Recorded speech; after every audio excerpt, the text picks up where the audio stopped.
is kind of a random one, but I guess it is kind of relevant, so I figured I might as well document this and hopefully help some of you out there who are wondering the same thing as me, because I haven't done this before. So what I've got to do is basically put a press fitting in, which the previous owner of this motor kindly gave me. He got these stainless AN fittings made, which will press into this breather port on my EJ257 here.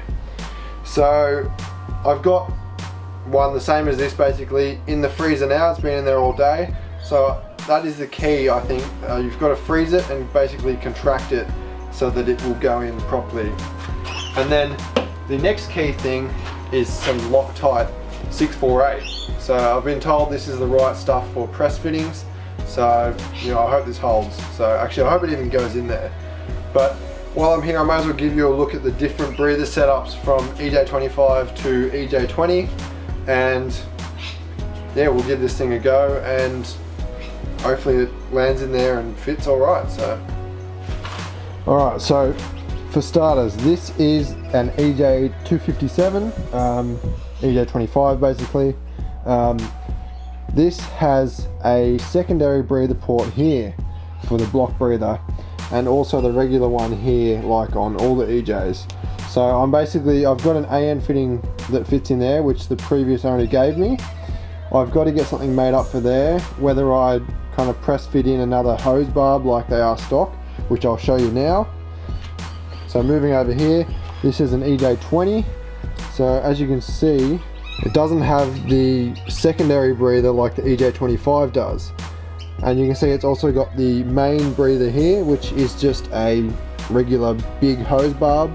So whether I put one of them back in and run this kind of setup again, or whether I might even actually get one machined up that will press in and be like a -10 or a -12 or something as the major.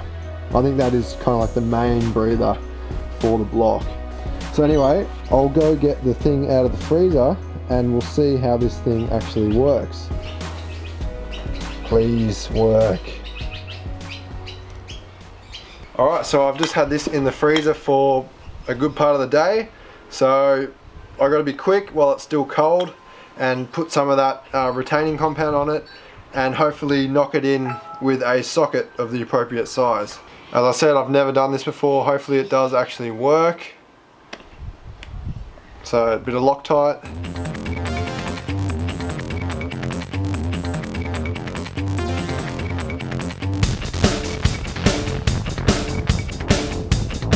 There we go, a 19mm socket fits that. Get a mallet.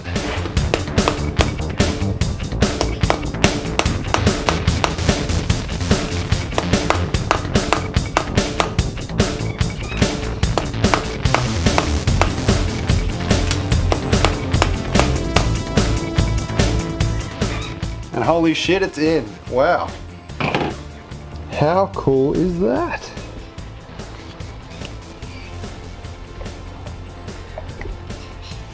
That's pretty awesome, I gotta admit.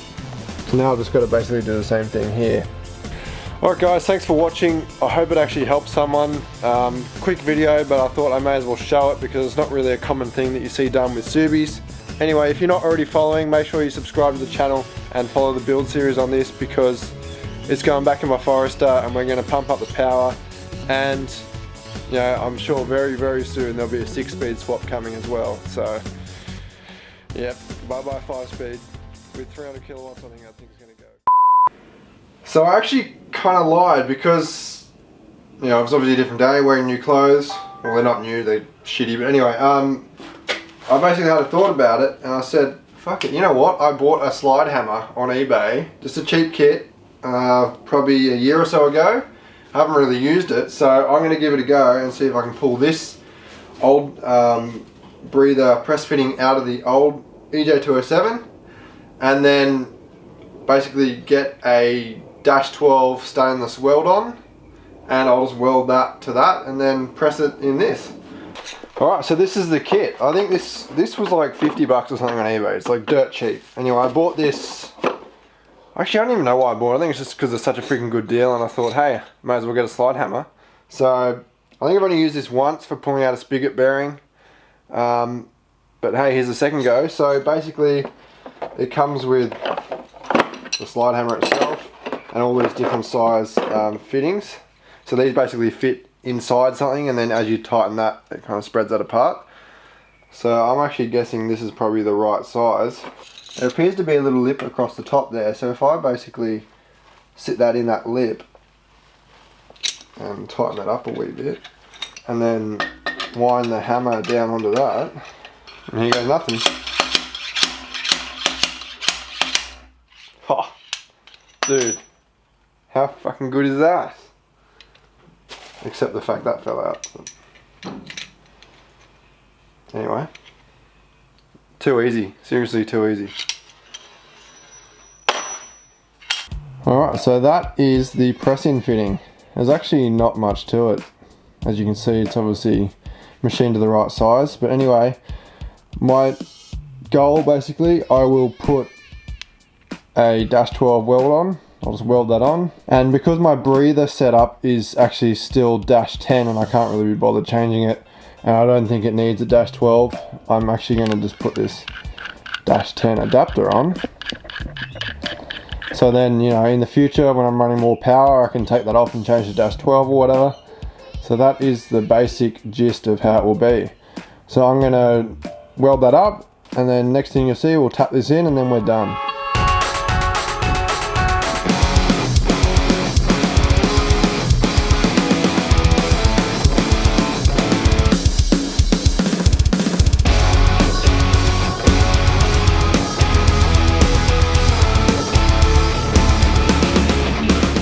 Alright guys, so there you go, that is all welded up.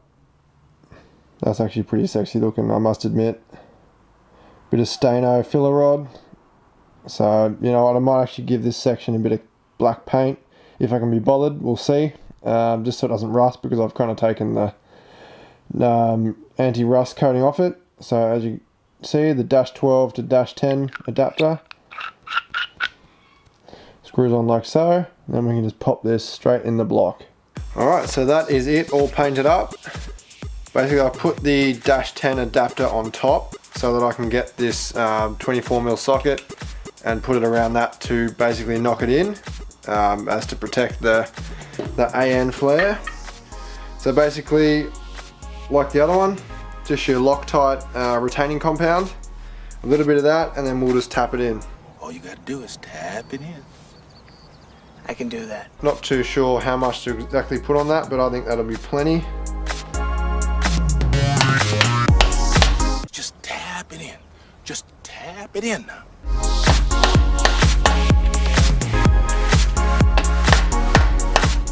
And I think that's bottomed out on the little rib, so that's it.